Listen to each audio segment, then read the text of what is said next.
అందరికీ నమస్కారం. గ్రంథాలయం కార్యక్రమానికి స్వాగతం.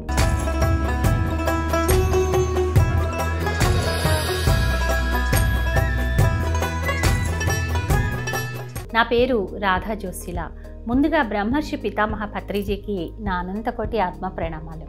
మై డియర్ ఫ్రెండ్స్, మనం ఎకో బొడైన్ గారి ఎకోస్ ఆఫ్ ద సోల్ అనే పుస్తకంలోని ఎన్నో అద్భుతమైన విషయాలను తెలుసుకుంటున్నాము. ఆ పుస్తకాన్ని మనకు తెలుగులోకి వాడపల్లి శిరీష గారు అందించడం జరిగింది. ఈ భూలోకం ఎంత వాస్తవమో సూక్ష్మలోకాలు కూడా అంతే వాస్తవమని, భూలోక వాసులతో మన సంబంధాలు ఎంత వాస్తవమో ఉన్నతలోక వాసులతో కూడా మన సంబంధాలు అంతే వాస్తవమని తెలియజెప్పిన అద్భుత గ్రంథం ఎకోస్ ఆఫ్ ది సోల్. ఈ గ్రంథం తెలుగులో ఆత్మానుభవాలుగా అనువదించారు. ఎకో బైడెన్ కలం నుంచి జాలువారిన ఈ ఆంగ్ల గ్రంథం రచయిత్రికి సంబంధించిన ఓ ఆత్మకథగా అవగతమవుతోంది. పునర్జన్మ సిద్ధాంతాలన్నీ కర్మ సిద్ధాంతాల గురించి చెబుతూనే కొందరు బలవంతంగా తమ శరీరాలను ఎందువల్ల విడిచిపెట్టాల్సి వస్తుంది, కొందరు భౌతిక శరీరంలోకి రాకుండా ఉన్నత లోకాలలోనే సంకల్ప స్వరూపులుగా, ప్రేమ స్వరూపులుగా ఉండి భూలోకవాసులకు ఎలాంటి సహాయం అందిస్తారో ఈ గ్రంథంలో రచయిత్రి వివరించిన తీరు వర్ణనాతీతం. ఆయా విశేషాలను ఆవిష్కరించే ఈ గ్రంథం ఆద్యంతం ఆసక్తిని పెంచుతుంది. ఇంత అద్భుతమైన జ్ఞానాన్ని మన గ్రంథాలయంలో తెలుసుకుందాం. ఆవిడ ఎంతో మంది ఇప్పుడు స్వలింగ సంపర్కులు ఆవిడ దగ్గరికి సైకిక్ రీడింగ్ కోసం వస్తే వాళ్ళకి అది తప్పు కాదు, అలా చేయటం అనేది ఏమిటంటే, ఒక పురుషుడు పదే పదే పురుషుడిగా జన్మలు తీసుకున్నప్పుడు తను స్త్రీకి అలవాటు పడడానికి కష్టంగా ఉండి ఆ పురుషులతోనే తనకు సహజంగా అనిపించి ఆ పురుషులతోనే తన స్వలింగ సంపర్కాన్ని ఏర్పరచుకోవడం జరుగుతూ ఉంటుంది. అలాగే స్త్రీలు కూడా ఎప్పుడు కూడా స్త్రీ జన్మలే తీసుకున్నప్పుడు ఆ స్త్రీలు మళ్ళీ తిరిగి ఆ స్త్రీలతోనే సహజత్వం వాళ్ళకి కనిపించి ఆ స్త్రీలతోనే ఎక్కువగా ఉండడం జరుగుతుంది. అలాగే స్వలింగ సంపర్కాలు వాళ్ళు ఏర్పరచుకుంటారు. ఇదేది తప్పు కాదు, దీన్ని ఒక ఆత్మానుభవంగానే తీసుకుంటాం తప్ప మేము దీన్ని తప్పుగా పరిగణించము అని వాళ్ళ మార్గదర్శకులు ఎవరైతే వచ్చారో ఆ క్లయింట్స్ యొక్క మార్గదర్శకులు చెప్పడం, ఆవిడ వాళ్ళకి అందజేయటం, వాళ్ళకి ఆ జ్ఞానాన్ని అందించడం జరిగింది. మరి అలాగే ఒకసారి సైకిక్ రీడింగ్కి ఒక అతను వస్తే అతను అంతకుముందు జన్మలో తను అందరినీ కూడా స్వలింగ సంపర్కలను చూసి విమర్శించేవాడు.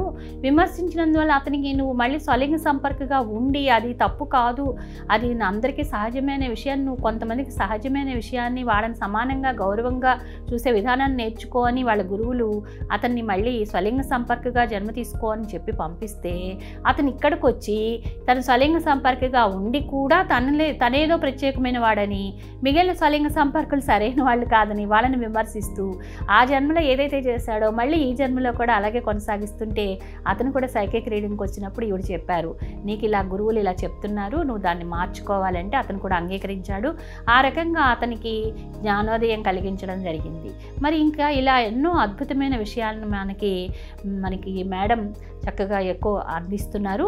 మరి ఇంకా కొన్ని విషయాలు తెలుసుకుందాం ఫ్రెండ్స్. ఎస్టెల్లా అనే యువతి తను ఎందుకు నల్లజాతి వాళ్ళతోనే సంబంధం ఏర్పరచుకోవడానికి ఇష్టపడుతుందో తెలుసుకోవడానికి ఎక్కువ దగ్గరికి రావడం జరిగింది. అలా ఇష్టపడడంలో తనకేమీ ఇబ్బంది లేదని, కానీ ఆమె తల్లిదండ్రులు స్నేహితులు ఇబ్బంది పడుతున్నారని చెప్పింది. ఈవిడ తెల్లజాతి ఆవిడనమాట ఎస్టెల్లా. తనకేమో ఆఫ్రికన్ వాళ్ళని చూస్తేనే తనకి ఇష్టం ఏర్పడుతుంది. ఆ అమెరికా ఆహారాన్ని, సంగీతాన్ని, నాట్యాన్నే కాకుండా ఆఫ్రికన్ పద్ధతులను, కట్టుబాట్లను ఇష్టపడుతుంది ఆవిడ. ఆఫ్రికన్ కానప్పటికీ తను ఆఫ్రికన్ లాగే ఉండాలి అనిపిస్తోంది. నేను ఆఫ్రికన్ నేనేమో అని కూడా ఆవిడికి లోపల వస్తుంది. మనం ఆవిడకి ఆత్మిక మార్గదర్శకులు ఏమని సమాధానం ఇచ్చింటారని మనకి అర్థమవుతుంది కదా. అంటే ఆవిడ అంతకు ముందు జన్మలో ఆఫ్రికాలో పుట్టినవాడనమాట. ఎస్టిల్లా చాలా జన్మలు ఆఫ్రికన్గానే జన్మ తీసుకుంది. ఈ జన్మలో కూడా ఆఫ్రికన్గానే ఆవిడ పుట్టాలనుకుంది. కానీ ఆమె ఆత్మ తెల్లగా ఉండేటువంటి వాళ్ళు ఉన్నారు, తెల్లవాళ్ళు అంటారు కదా, ఆ తెల్లవాళ్ల పద్ధతులు అంటే అమెరికన్స్ పద్ధతులని అనుభవపూర్వకంగా తెలుసుకోవాలని కోరుకుంది. ఎన్నోసార్లు తను ఆఫ్రికన్గా పుట్టింది, అక్కడ తెలుసుకుంది. ఈసారి నేను తెల్లజాతి వాళ్ళలో పుట్టి ఆ తెల్లజాతి వాళ్ళకు సంబంధించినవన్నీ కూడా ఆ పద్ధతులు అవన్నీ అనుభవపూర్వకంగా తెలుసుకోవాలని ఆత్మ నిర్ణయించుకుంది. తన కిందటి జన్మలో తెల్లవారిని అర్థం చేసుకోకుండా విమర్శిస్తూ ఉండేది అస్తమాన ఆ తెల్లజాతి వాళ్ళని. అందుకని ఆమె గురువులు ఈ విషయం తెలియజేశారనమాట. తను అంతకుముందు జన్మల్లో తెల్లజాతి వాళ్ళని విమర్శిస్తూ ఉండేది. అందుకని అది పోగొట్టుకోవడం కోసం తను తెల్లజాతిలో జన్మ తీసుకుని ఆ పద్ధతులన్నీ తెలుసుకోవాలి సంహరించుకోవాలని ఇక్కడికి భూమి మీదకి వచ్చింది అని చెప్పారు. ఈ విషయాలన్నీ కూడా ఎస్టెల్లాకు చెప్పింది ఎకో. చెప్పగానే ఆవిడ నవ్వి తాను ఇప్పటికీ తెల్లవారిని అవమానిస్తూనే ఉంటున్నానని, వాళ్ళని నమ్మనని, వాళ్ళ దగ్గర ఉన్నప్పుడు సురక్షితాభావం కలగదని, నల్లవాళ్ళ దగ్గరే తను సురక్షితంగా ఉన్నాననిపిస్తుందని ఇవన్నీ కూడా ఆవిడ చెప్పడం జరిగింది. తను పుట్టిన సాంప్రదాయాల్ని, కట్టుబాట్లని అన్నిటిని తప్పకుండా అర్థం చేసుకోమని గురువులు ఆమెకి చెప్పారనమాట. ఆమెకు తెల్లవారి మీద అనుగ్రహం అంటే తెల్లజాతీయుల మీద ఆగ్రహం తగ్గించుకునే మార్గం మీద దృష్టి సారించమని ఆవిడకి సలహా ఇచ్చారు. నేర్చుకోవడానికి అక్కడికి నిర్ణయించుకుంటాము, అక్కడికి వెళ్ళాలనుకుంటాం, కానీ అక్కడికి వెళ్ళిన తర్వాత అన్నీ మర్చిపోతాం. ఆవిడేమనుకుంది, ఆఫ్రికన్కి సంబంధించిన దాన్ని అయినా కూడా నేను తెల్లవారిని విమర్శించాను కాబట్టి తెల్లజాతీయుల్లో పుట్టాలి, వాళ్ళని మళ్ళీ ప్రేమపూర్వకంగా స్నేహపూర్వకంగా వాళ్ళతో ఉండాలి అనుకుని వచ్చింది. తీరా ఇక్కడికి వచ్చాక అవన్నీ మర్చిపోయి తను తెల్లజాతీయుల్లో పుట్టినప్పటికీ కూడా తెల్లజాతీయుల్ని విమర్శిస్తూ తెల్లజాతీయుల పట్ల సురక్షణ భావం లేదనుకుని నల్ల జాతీయుల్ని తను ఇష్టపడుతూ ఆఫ్రికన్ వాళ్ళే మంచి వాళ్ళు, వాళ్ళే గొప్పవాళ్ళు అని వాళ్ళ కట్టుబాట్లు, వాళ్ళ అలవాట్లు, వాళ్ళ సంప్రదాయాలు తను ఇష్టపడడం మొదలుపెట్టింది. చూసారా ఫ్రెండ్స్, మరి మనం కూడా అంతే. ఇక్కడకు జన్మ తీసుకోవడానికి వచ్చేటప్పుడు ఒకలా అనుకుని వస్తాం, తీరా ఇక్కడికి వచ్చాక ఆ విషయాన్ని మర్చిపోతూ ఉంటాం. ఎస్టెల్లా ఈ విషయం పైన చాలాసార్లు స్వస్థత పొందడానికి ఎక్కువ దగ్గరికి వస్తూ ఉండేది. తను పరిపూర్ణంగా తయారవడానికి, తనలోని అపనమ్మకాలు పోగొట్టడానికి చాలా సమస్యలను పరిష్కరించాల్సి వచ్చింది. తను స్వస్థత పొందుతున్న సమయంలో ఆవిడ తన జీవితంలో ఎన్నో సంఘటనలు చోటు చేసుకున్నాయి ఆవిడికి. అలాగే ఆ సంఘటనలన్నీ తెల్లజాతి వాళ్ళపైన నమ్మకాన్ని ఏర్పరచడానికి ఉపయోగపడ్డాయి. ఏ సంఘటనలు అయితే ఏర్పడ్డాయో అంటే తెల్లవాళ్ళ సహాయం అవసరమైంది, అలాగే వాళ్ళు ఎంతో అద్భుతంగా వాళ్ళకి తనకి సహాయ సహకారాలు అందించినప్పుడు తనకి వాళ్ళకి పట్ల మంచి అభిప్రాయాలు ఏర్పడటం, ఇవన్నీ కూడా ఆ సంఘటనల వల్ల జరిగాయి. ఆశ్చర్యకరమైన విషయం ఏంటంటే ఆమెకు ప్రస్తుతం తెల్లజాతిలోనూ నల్లజాతిలోనూ కూడా కుటుంబ సభ్యులు ఉన్నారు. ఎందుకంటే స్నేహితులు ఉన్నారు, కుటుంబ సభ్యులు ఉన్నారు. అక్కడ వాళ్ళని ఇక్కడ వాళ్ళని సమానంగా చూడగలిగే స్థితి ఆవిడ తెచ్చుకుంది. మరి అలాగే సారాహ్ అనే యువతి తనకి చీకటన్నా పైకప్పు ఉన్న ఇళ్ళన్నా భయపడుతూ ఉండేది. పెద్దయ్యాక భయం తగ్గిపోతుందని అనుకుంటూ ఉండేది. ఆ భయం కారణంగా ఆమెకు లైట్ లేకుండా నిద్ర పట్టేది కాదు. లైట్ లేకుండా పడుకుంటే ఆ చీకటికి ఆవిడ భయం వేసేది. తన పూర్వజన్మను పరిశీలిస్తూ ఎక్కువ సారాహ్ ప్రతిబింబాన్ని ఈజిప్ట్ కాలంలో చూసింది. అంటే ఈజిప్ట్లో ఆవిడ అక్కడ జన్మ తీసుకున్నట్టుగా చూసిందనమాట. ఆ జన్మలో ఆవిడ మగవాడిగా జన్మించింది. అక్కడ ఆ మగవాడిగా జన్మ తీసుకున్నప్పుడు సజీవంగా ఉండగానే అతని నాలికని కోసేసి నిలువున పాతి పెట్టడం తన దివ్య నేత్రంతో చూసింది ఎక్కువ. ఆ జన్మలో అతడు తనని తాను సంరక్షించుకోవడానికి వేరొకరి గురించి తప్పుడు ఆరోపణలు చేయడం వలన ఆ వ్యక్తికి మరణశిక్ష విధించారు. అంటే ఊరికనే ఏమీ చేయలే, అలాగా ఎవరి పట్లో తప్పుడు ఆరోపణ చేశాడు తనని రక్షించుకోవడం కోసం. తనని తాను రక్షించుకోవడానికి వేరొకళ్ళ మీద చెడు ఆరోపణలు చేయడం వల్ల తనకి మరణశిక్ష విధించారు. దానివల్ల తన నాలుక కోసేసి నిలువుగా అతన్ని పాతి పెట్టడం జరిగింది. అందువల్లనే ఆ తప్పుడు ఆరోపణ నుంచి బయటపడిన తర్వాత అదే శిక్షణ అతనికి విధించడం జరిగింది. మరి సారాహ్ని తనకున్న భయాల నుంచి స్వస్థత చేకూర్చమని ఆమె మార్గదర్శక ఆత్మని ఎక్కువ కోరింది. ఆమె తనని తాను క్షమించుకోవాలని, ఆ సంఘటన జరిగి చాలా జన్మలు గడిచినట్లు తాను గుర్తించాలని గురువులు చెప్పారు. అంటే ఎప్పుడో ఈజిప్ట్లో ఎన్నో జన్మలకు ముందు జరిగిపోయింది అది, దాన్ని ఇంకా వదిలేయమను, తనని తను క్షమించుకోమను. అప్పుడు తను చేసిన తప్పు పనికి ఇప్పుడు కూడా తన లోపల ఒక రకమైనటువంటి భయము, దాని గురించిన అపరాధనాభావం ఉండిపోయాయి అన్నమాట ఆవిడలో. ఇప్పుడు తనని తను క్షమించుకోమను, అప్పుడు తను తెలియక చేసింది అది, ఇప్పుడు తనని తను క్షమించుకోమను, ఆ విషయాన్ని ఇంకా మర్చిపోమను, వదిలేయమను అని ఆ గురువులు సలహా ఇచ్చారు. ఈ జ్ఞాపకాలు పూర్తిగా తుడిచిపెట్టుకోవాలని ఆ భగవంతుడిని ప్రార్థించమని చెప్పమన్నారు వాళ్ళు. ఈ విషయాలన్నీ ఆవిడకి తెలియచేసి స్వస్థత ప్రక్రియ చేస్తున్నప్పుడు 2 సార్లు తనకు ఊపిరి పీల్చుకోవడం కూడా కష్టమైంది ఆ అమ్మాయికి. ఆ తర్వాత 2 సార్లు ఆ అంబులెన్స్ని కూడా పిలవాల్సి వస్తుందేమో అని అనుకుందనమాట. ఈ 2 సార్లు కూడా కానీ కొంతసేపటికే ఆమె ఆ భయం నుంచి బయటపడడం జరిగింది. ఇప్పుడు ఆవిడ రాత్రిపూట చీకట్లో కూడా ధైర్యంగా పడుకోగలుగుతోంది. చూసారా ఫ్రెండ్స్, మరి అసలు సత్యాలు ఏవోటి కారణాలు ఉంటాయి. ఆ కారణకార్య సంబంధాలు మనం తెలుసుకోవాలి అంటే ధ్యానం ద్వారా కూడా మనం తెలుసుకోగలుగుతాం. ఎప్పుడైతే మనం ధ్యానం బాగా చేస్తామో మనకి కారణకార్య సంబంధాలు తెలుసుకుని ఆ పూర్వజన్మపు భయాల నుంచి, పూర్వజన్మపు కర్మల నుంచి, అపరాధ భావన నుంచి, దోషాల నుంచి మనం విముక్తులు అవడానికి అవకాశం ఉంటుంది. అలాగే లీ అనే ఆవిడ పూర్వజన్మల గురించి పరిశీలన చేయించుకోవడానికి తన దగ్గరకు వచ్చింది, ఎక్కువ దగ్గరకు వస్తే తనకి అగ్ని అంటే భయంట లీకి. అయితే చిన్న వయసులోనే ఆ భయం చాలా ఎక్కువగా ఉండేది. వయసు పెరిగే కొద్దీ భయం తగ్గుతూ వచ్చింది. కానీ ఉన్నట్లుండి ఈ మధ్య కాలంలో ఆ భయం బాగా పెరిగిందని, ఇంట్లో ఎక్కడున్నా కూడా తరచూ పొగవాసన వస్తోందని, ఇల్లంతా పొగను గుర్తించే పరికరాలు అమర్చబడినప్పటికీ కూడా మధ్యరాత్రిలో ఇంటికి నిప్పంటుకుందేమో అనే భయంతో ఆవిడ మెలకు వచ్చేస్తూ ఉండేదట. ఈ విషయాలన్నీ చెప్పి తన స్వస్థత కోసం ఈవిడ దగ్గరికి వచ్చిందన్నమాట. ఆ గైడ్స్ ఏం చెప్పారంటే ఆవిడకి, తాను ప్రస్తుతం సహజీవనం చేస్తున్న వ్యక్తి క్రితం జన్మలో ఆమె కొడుకుట. ఇప్పుడు ఒక అతనితో ఈవిడ సహజీవనం చేస్తున్నారు. అంటే మనకి వేరే దేశాల్లో వాళ్ళు పెళ్లి చేసుకోకుండా సహజీవనం చేస్తూ ఉంటారు, భార్యాభర్తలుగానే సహజీవనం చేస్తారు, కానీ వాళ్ళు పెళ్లి చేసుకోరనమాట. అలాగా ఒక అతనితో సహజీవనం చేస్తున్నారు ఈ జన్మలో. అతను పూర్వజన్మలో ఈవిడికి కొడుకుట. ఆ జన్మలో కూడా లీ ఆడజన్మే తీసుకుంది. అంతేకాకుండా ఆవిడ ఆ జన్మలో ఒక రైతుట. ఆవిడ కుమారుడు ప్రస్తుత జన్మలో తనతో సహజీవనం చేస్తున్న వ్యక్తిగా ఉన్నాడు. 5 సంవత్సరాల వయసులో ఉన్నప్పుడు ఇంటికి నిప్పంటించి ఆత్మహత్య చేసుకున్నట్ట అతను. ఆ సహజీవనం చేసుకున్న అతను తనకు కొడుకుగా ఉన్నప్పుడు పూర్వజన్మలో అతను 5 సంవత్సరాల వయసులోనే ఇల్లుకు నిప్పంటించి ఆత్మహత్య చేసుకున్నట్ట ఆ పిల్లవాడు. ఇల్లు కొడుకు 2 పోవడంతో ఈ లీ అల్లకల్లోలం అయిపోయిందనమాట లీకి. అంటే అప్పుడు ఆ జన్మలో తన కొడుకు అలా తన కళ్ళెదుట దగ్ధమైపోవడం చూసి ఆవిడ అల్లకల్లోలం అయిపోయింది. ఆ సంఘటన నుంచి తను ఇంకా బయటకు రాలేదు అని ఆవిడ మార్గదర్శకులు చెప్పడం జరిగింది.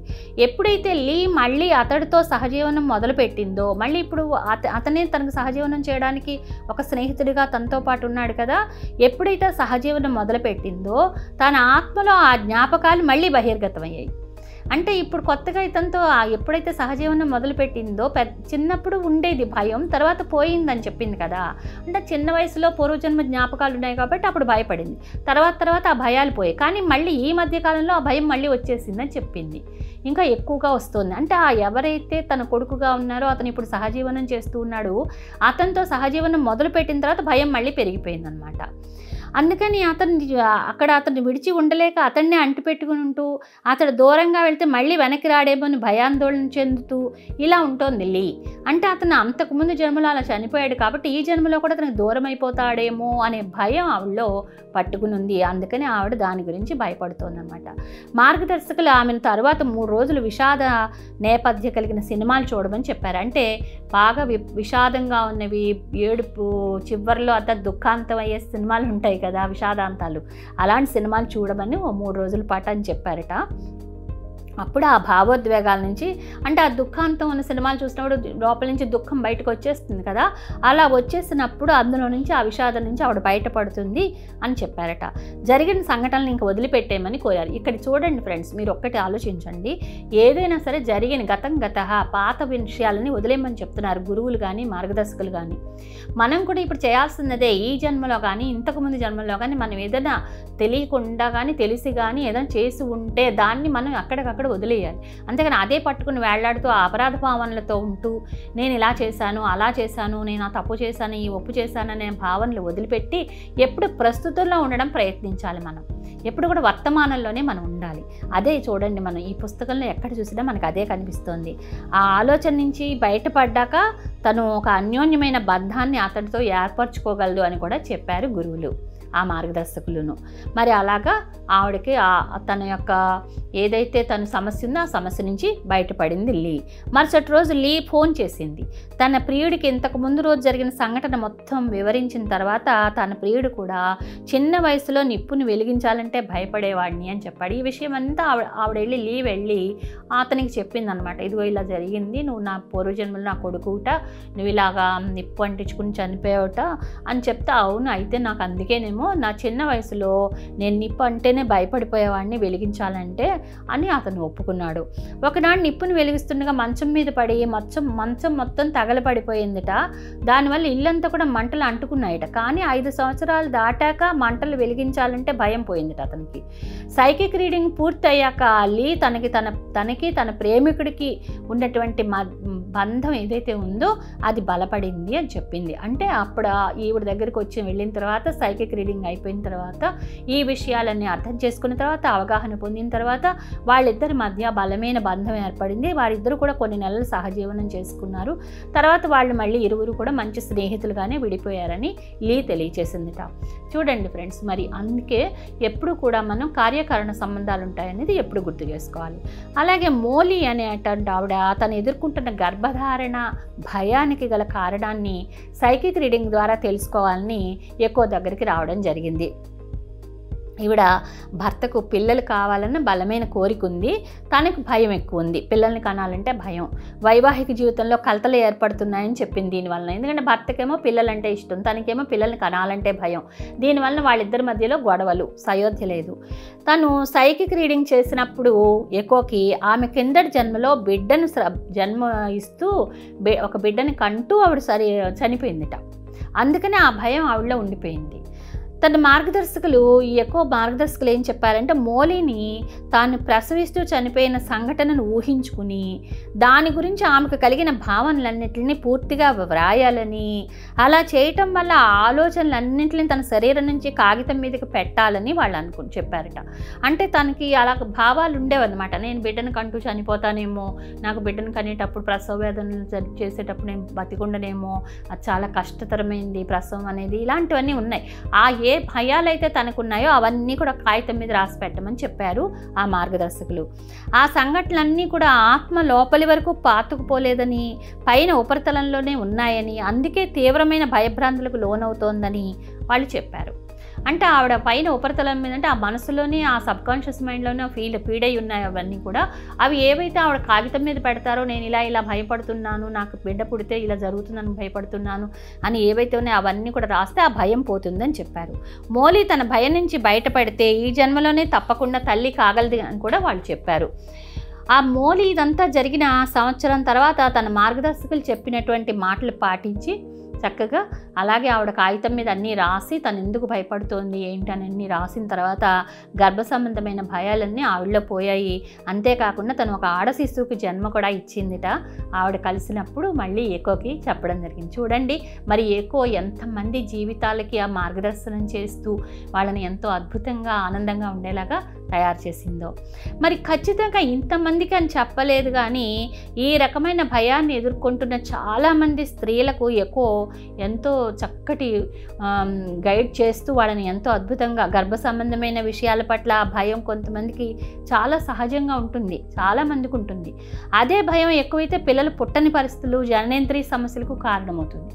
అంటే ఆ పిల్లలంటే ఇష్టం ఉన్నా కూడా వాళ్ళకి భయం అన్నమాట. ఆ భయం వల్ల జననేంద్రియాల్లో సమస్యలు రావటం, అలాగే మరి పిల్లలు పుట్టకుండా ఉండడం, ఇవన్నీ జరుగుతూ ఉంటాయి. ఎందుకంటే ఆ బిడ్డల కోసం వాళ్ళు ఇష్టపడితేనే ఆ బిడ్డల ఆత్మలు లోపలికి వస్తాయని మనం ఇంతకుముందు ఎపిసోడ్స్లో చెప్పుకున్నాం కదా. మరి మానసిక వైద్యులు అంటే హిప్నటిస్టులు ఎవరైతే పూర్వజన్మలను జ్ఞప్తికి తీసుకొచ్చి చికిత్స చేస్తారో వాళ్ళు మనల్ని పీడిస్తున్న ఎన్నో సమస్యలకు పరిష్కారం తెలియజేస్తూ ఉంటారు. మరి ఎక్కువ తన వృత్తిపరంగా అగ్ని, జలము, ఎత్తైన స్థలాలు, కుక్కలు, గుర్రాలు, రకరకాల జంతువులు, కత్తులు, చాకులు, పదునైన వస్తువులు, చీకటి, జాతిపరమైన నిర్దిష్ట ప్రదేశాలకు సంబంధించిన చరిత్రలో నిర్దిష్ట సమయం గురించిన ఎన్నెన్నో భయాలు కలిగిన వ్యక్తులకు తగిన చికిత్స చేయడం జరిగింది. మరి కిందటి జన్మలో భావోద్వేగాలకు సంబంధించిన క్షోభ కనుక అనుభవించినట్లయితే ఆ సంఘటనను గుర్తించి స్వస్థత పరుచుకునేదాకా అది మన ఆత్మ ఎదుగుదలకు అడ్డుగా నిలిచిపోతుంది. చూసారా ఫ్రెండ్స్, మన ఆత్మ ఎదుగుదలకు కూడా ఆగిపోతుంది, నిలిచిపోతుంది.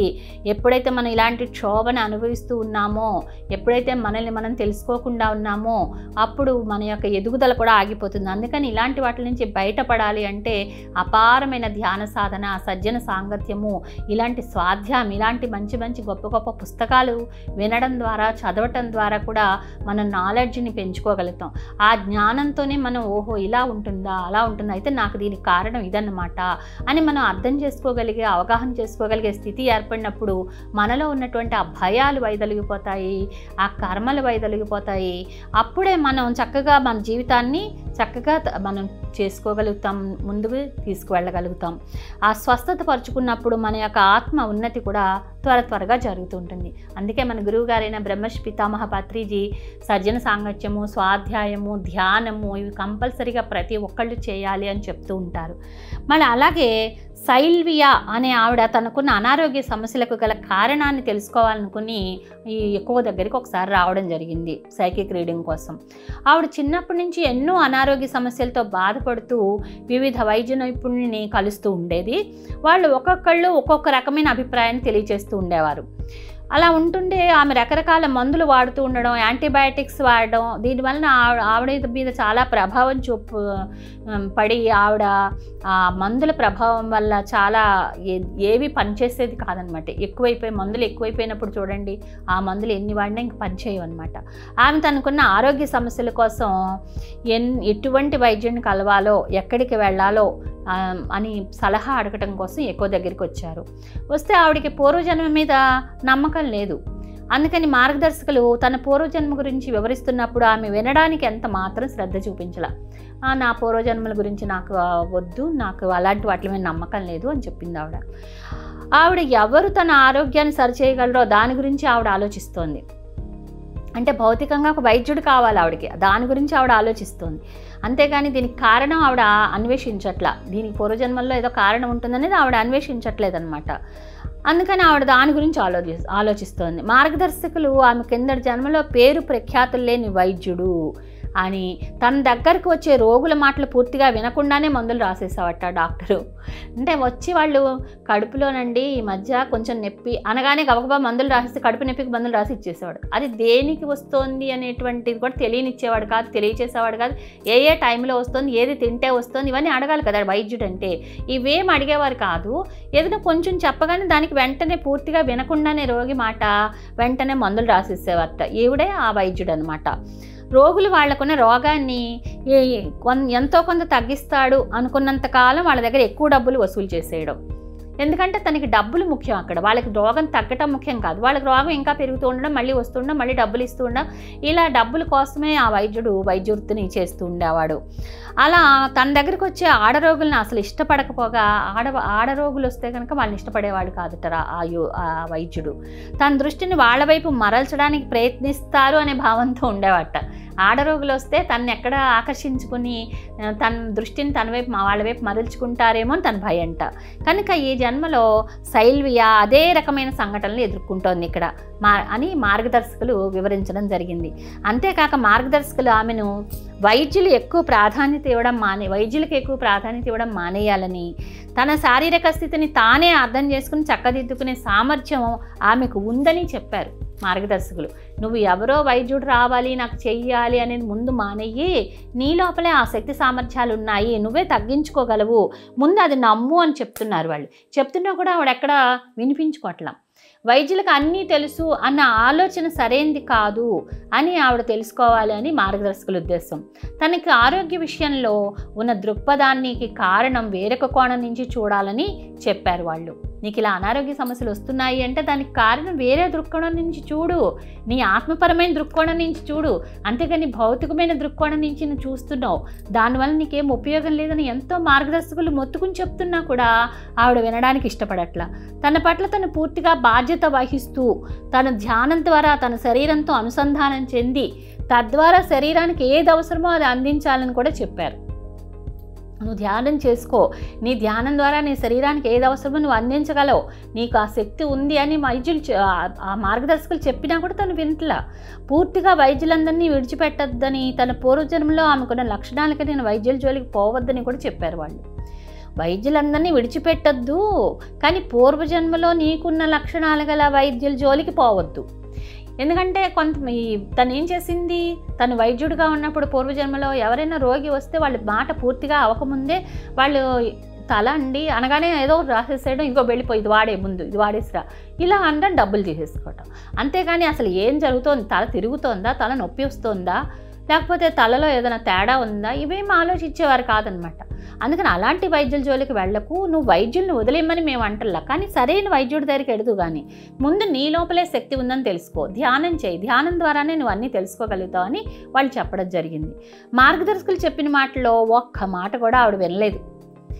తన దగ్గరికి వెళ్ళినప్పుడు ఆవిడ ఎంతో ఇదిగా డాక్టర్ని చూపిస్తుందేమో ఎక్కువ అని వెళ్ళిందనమాట. అయితే ఇంకో వైద్యుడు ఇప్పుడు ఉన్నాడు, అతని దగ్గరికి వెళ్తాను నేనైతే అనేసింది తను ఎక్కువతో. సరే ఇంకా సంతోషించదగిన విషయం ఏంటంటే ఆ సంఘటన మొత్తాన్ని రికార్డ్ చేసి భద్రపరిచింది ఎక్కువ. ఏదైతే అక్కడ జరిగిందో మార్గదర్శకులు ఇలా చెప్తున్నారని ఎక్కువ చెప్పటం, ఈవిడ దాన్ని తృణీకరించటం, వినకపోవటం, నేను పలానా వైద్యుడి దగ్గరికి వెడతానని చెప్పడం, ఇవన్నీ కూడా ఏవైతే అక్కడ సంఘటనలు జరిగాయి అవన్నీ కూడా ఆవిడ రికార్డ్ చేసి భద్రపరిచారు. ఎప్పుడైనా ఒకరోజు ఆవిడ తిరిగి వచ్చి ఇదంతా వినాలనుకుంటే వినిపించి తిరిగి ఆవిడ త్రోవలోకి తీసుకురావచ్చని ఎక్కువ ఉద్దేశం అనమాట. ఒకవేళ అలా కనుక జరగకపోతే ఆమె ఇదే పరిస్థితి అనుభవించడానికి తిరిగి భూమి మీదకి మళ్ళీ వస్తుంది. ఒకవేళ ఆవిడ అనారోగ్యంతోనే శరీరాన్ని వదిలిపెడితే మళ్ళీ భూమి మీదకి రావాల్సిందే, ఇవన్నీ అనుభవించాల్సిందే. బాధాకరమైన విషయం ఏంటంటే అప్పుడు పరిస్థితులు ఇంతకన్నా తీవ్రంగా ఉంటాయి. ఎప్పుడైతే తెలియచెప్పడానికి మార్గదర్శకులు గురువులు ముందుకొచ్చినా కూడా మనం దాన్ని తీసుకోకుండా ఉపయోగించుకోకుండా మొండితనంతో మూర్ఖత్వంతో అజ్ఞానంతో ఉంటామో అప్పుడు మళ్ళీ తిరిగి జన్మ తీసుకున్నప్పుడు దీనికన్నా అధ్వాన్నంగా ఉంటుందట మన యొక్క అనుభవాలు, ఈ భూమి మీద మన పరిస్థితులు. అందుకని ఫ్రెండ్స్, మనకి ఏదైతే అందజేయబడుతుందో సత్యం అందజేయబడినప్పుడు ఆ సత్యాన్ని తీసుకుందాం, ఆ సత్యంలో జీవిద్దాం. ధ్యానం అంటే తెలుసుకుందాం, ధ్యానం చేద్దాం, కారణకార్య సంబంధాలు ఉంటాయని తెలుసుకుందాం, పూర్వజన్మలను బట్టే ఈ జన్మలు ఉంటాయని తెలుసుకుందాం. అందుకని ఈ జన్మలో ఇలా జరుగుతోందంటే దానికి ఏదో కారణం ఉంటుంది, దాన్ని సరిచేసుకుందాం అనే ఉద్దేశ్యంలో ముందుకు అడుగులు వేసుకుంటూ ధ్యానం చేసుకుంటూ స్వాధ్యాయం చేసుకుంటూ సజ్జన సాంగత్యంతో ఇలాంటి పుస్తకాలు చదవడం ద్వారా వినడం ద్వారా మనకి పత్రిజీ ఎన్నో పుస్తకాలు మనకు అందజేశారు. ఆ పుస్తకాలన్నీ మనం చదవడం ద్వారా వినడం ద్వారా ఎంతో అద్భుతమైన నాలెడ్జ్ని పొందుదాం మనం. ఓకేనా ఫ్రెండ్స్, మరి ఈ ఎపిసోడ్ ఇంతటితో ఆపుకుందాం. తిరిగి మరో ఎపిసోడ్లో మళ్ళీ కలుద్దాం. ధన్యవాదాలు.